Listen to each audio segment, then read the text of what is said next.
Vítajte priatelia. Ubehol týždeň a je tu opäť Bez kravaty s Igorom Šimkom.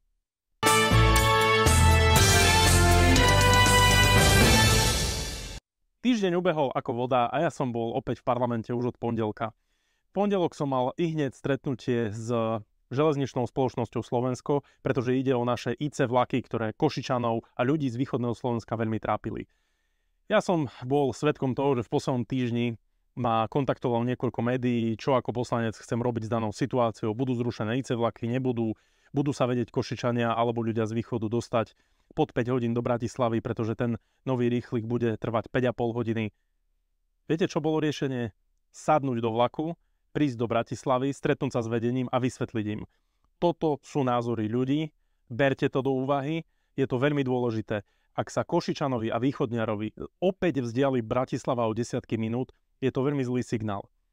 Ja som veľmi rád, že nakoniec sa podarilo de facto odstrániť len formálne bariéry a formálny názov IC vlak je odstránený, je nahradený názvom regionálny vlak, čiže rýchlik. A v princípe tento rýchlik pôjde pod 5 hodín, dokonca vraj možno o minútu menej. A ja som veľmi rád, že moja nejaká činnosť alebo môj názor a názor človeka, ktorý naozaj hájí záujmy ľudí a obhajuje naozaj východniarov, pomohol, pretože v útorok podvečer som bol veľmi milo prekvapený po správach z vedenia ministerstva a vedenia železničnej spoločnosti Slovensko, že IC vlaky síce nebudú, ale bude zachovaný vlak ráno a vlak večer z Bratislavy do Košic a z Košic do Bratislavy. Čiže pod 5 hodín Košičania, východniari, som veľmi rád, že to takto je.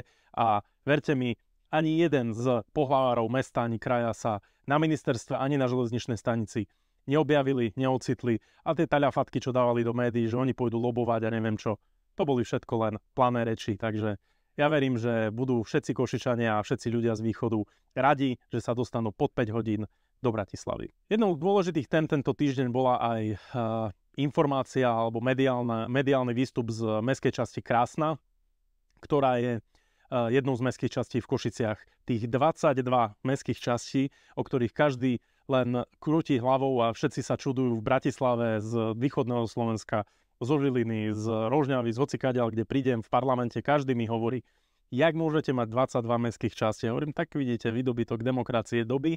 A teraz prišla nová informácia, že Krásna chce urobiť referendum o odtrhnutí sa od Košíc. Ja verím, že vedenie Krásnej vie, čo robí, pretože Krásničania, ľudia, obyvateľia Krásnej, majú dnes služby mesta, čiže verejné osvetlenie, kosenie, cesty, chodníky, školy, škôlky, akýkoľvek zvoz odpadu alebo MHD. Toto sú všetko veci, ktoré im platí mesto, de facto z ich podielových daní, ale tým kontraktorom a tým zabezpečujúcim je mesto. Čiže výhodnejšie sumy, úspory z rozsahu a všetky veci, ktoré sa toho týkajú. Ak by sa Krásna odtrhla od Košic, to, čo sme vraveli a na čo sme upozorňovali, že toto je bohužiaľ trend v malých mestských častiach, bol by to veľký problém pre ľudí, ktorí tam žijú. A mnohokrát sú to Košičania, ktorí žili v centrách miest, v centre mesta, v centrách iných, ako keby veľkých sídlisk, ale odsťahovali sa do Krásnej, lebo chceli ísť za pokojom mestskej časti, kde sú len domy. Bohužiaľ teraz môžu prísť o svoj komfort a toto môže byť pre nich aj kameňom sváru alebo jablkom sváru, prečo nebudú chcieť žiť v Krásnej. Potom sa môžu zase pre komfort mestského života presunúť ďalej, čiže pôjdu do iné mestské časti a Krásna príde možno o ďalších obyvateľov, ktorých len sama odplaší. Takže fakt tlieskam, výborný nápad. Zmier s Babišom. Toto je téma, ktorá fakt 3 dní rezonovala verejným priestorom. Ja neviem, z čoho sa tu robí nejaká kauza.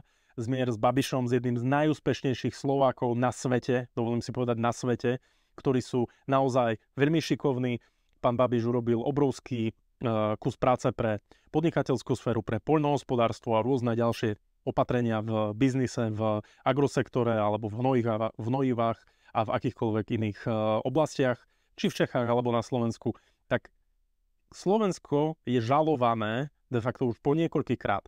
3 súdne spory proti UPN vyhral pán Babiš a teraz sa niekto čuduje, samozrejme je to tlak z Čech, lebo je pred voľbami, že nemá byť uzavretý zmier, tak na čo, keď 3-krát voči meritu veci bolo rozhodnuté na okresnom, krajskom a najvyššom súde voči UPN, kde boli jeho záznamy a informácie o tom, že údajne bol určitých štruktúrach v minulej nejakej službe, tak toto je naozaj gól do vlastnej, pretože keď niekto povie, že prečo sa nepočká a akýkoľvek súd zase rozhodne, veď keď 3-krát rozhodol súd v merite veci, že je to nedôvodné a naozaj je v práve ten, ktorý žaluje, tak ja osobne si myslím, že je to len ďalšie vytlkanie politického kapitálu. A ja tlieskam naozaj úprimne rozhodnutiu uzavrieť zmier po niekoľkých analýzach ministerstvu vnútra a ministrovi Šutajovi Eštokovi, ktorý naozaj hospodárne a naozaj s rozumom vedie tento rezort, aby nevystavoval Slovenskú republiku prostredníctvom ministerstva vnútra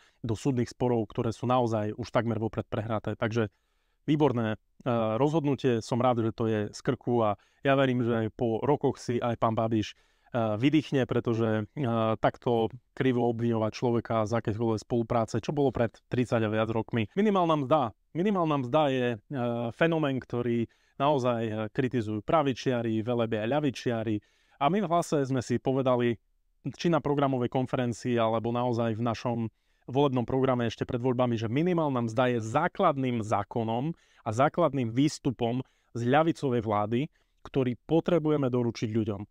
Áno, dnes sa naviazala minimálna mzda na priemernú mzdu a toto je úžasným výstupom, že my do prvého roka, kým sme dospeli do dátumu, kedy sa podarilo povedať, že áno, rok Hlas vládne koalícii, tak do roka prešla cez prvé čítanie minimálna mzda, ktorá v roku 2027 bude mať väčšiu sumu asi ako 970 eur. Takže magická hradnica 1000 je vďaka Bohu už takmer pred nami a ja verím, že toto opatrenie tie nízkopríjmové skupiny a ľudia, ktorí málo zarábajú, ocenia, pretože toto je naozaj kľúčové v tých najjednoduchších profesiách, ktoré potrebujú garanciu toho, že budú mať minimálnu mzdu na vyššej úrovni, ako len tlačiť ju dole z úrovne zamestnávateľov. Takže Erik Tomáš, ďakujeme pekne za skvelý vládny návrh. Ja verím, že naozaj klapnú na prázdno všetci kritici, pretože toto je garanciou, že neostaneme nejakou montážnou dielňou za malé platy, ale postupne sa to bude naozaj tým, že je to naviazané na priemernú mzdu, nejakým spôsobom stabilizovať a budú aj tie vrstvy najnižších príjmov naozaj spokojnejšie. Čo dodať? Prestupy v parlamente každý týždeň určite potešia mnohých neprajníkov. Ja osobne si myslím, že Rudo Huliak s generálom Ševčíkom alebo s pánom Pavlom Ľuptákom, ktorý je môj kolega v hospodárskom výbore, si len držia svoje pozície v rámci predsedníctva Národnej koalície, ktorá bola na kandidátke SNS a po debate s nimi som presvedčený o tom, že vládu podporovať budú. Ja s nimi nemám akýkoľvek problém, sme kolegovia z jednotlivých výborov, dokonca susedia z jednej chodby, keďže bývame všetci na ubytovni. A musím povedať, že títo chlapi doručujú svojim voličom to, čo im sľúbili.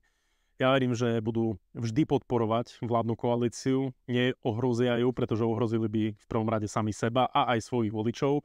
Ale taká kuriozita bola, že pán poslanec Muňko, ktorý je už naozaj desiatky rokov v parlamente, aby nezanikol klub SNS, tak deň pred zanikom ich členstva v klube SNS vstúpil zo Smeru do SNS-ky, čiže klub bol navýšený o jeden počet poslanca, teda plus jeden a potom odišli traja, čiže klub je zachovaný. A myslím si, že nič také katastrofálne sa nestalo. On je ďalej členom koaličnej strany Smer, takže myslím si, že je to úplne v poriadku. U nás je všetko v poriadku, u nás nikto sa neporúča, nikto nikam nechce ísť, ani do žiadnej koaličnej, ani do opozičnej strany, ani do žiadneho klubu, takže hlasím, že vláda je stabilná. Máme 27 v Hlase a ja som pripravený aj na ďalší týždeň, aj po sviatkoch tých dušičkovských prísť do parlamentu a naozaj doručiť výsledky ľuďom. Mali sme niekoľko výborov, máme ďalšie výbory k vládnym návrhom zákona. Napríklad minulý týždeň sme schválili zákon na výbore, ktorý sa týka dráh, čiže železničných tratí a ten obsahuje napríklad zníženie veku rušňovodičov z 20 na 19 rokov. Samozrejme, ak splnia všetky psychologické testy a všetky testy, ktoré im prináležia, čiže posúvame vek, aby aj mladší záujemcovia o túto profesiu mohli prísť do práce. A treba o nich zabojovať. Takí ľudia nesmú sa rozprchnúť do sveta, ktorí majú takýto záujem byť rušňovodičom. Je to veľmi dôležité povolanie. Ja chcem opäť vyzdvihnúť železničnú spoločnosť Slovensko. Ľudia presadajú do vlakov. Som veľmi rád, pretože ja veľmi rád jazdím vlakom. Z 95% som naozaj cestou do Bratislavy len vo vlaku a myslím si, že podporovať železničnú dopravu je kľúčom k tomu, aby sme mali nižšie emisie z dopravy, aby sme viacej ľudí vedeli prepraviť, aby to pre ľudí bolo lacnejšie, pretože naozaj masová vlaková doprava je lacnejšia a nehovorím len o vlakoch zadarmo pre seniorov alebo študentov, ale hovorím aj o tom, že ísť z Košic do Bratislavy autom je na úrovni možno 80-100 eur a ísť vlakom je to naozaj 20-30 eur, čiže nie je to pre jedného, teda nie je to taká šialená suma, ak tam cestuje za prácou alebo čokoľvek potrebuje vybaviť. Nie každý môže ísť v jednom čase, napríklad 4 a 5 v aute, takže toto sú naozaj vymoženosti toho, že máme tak hustú vlakovú sieť a ja som za to, aby sa naozaj vlaková doprava na Slovensku posilňovala, nech sa nakupuje nové vozne, rušne a nech sa pracuje na tom, aby sme mali bezpečnú, hromadnú, vlakovú, ale aj diaľkovú dopravu. Takže držím vám všetkým palce, prajem vám krásne dni, úspešný týždeň a vidíme sa o týždeň.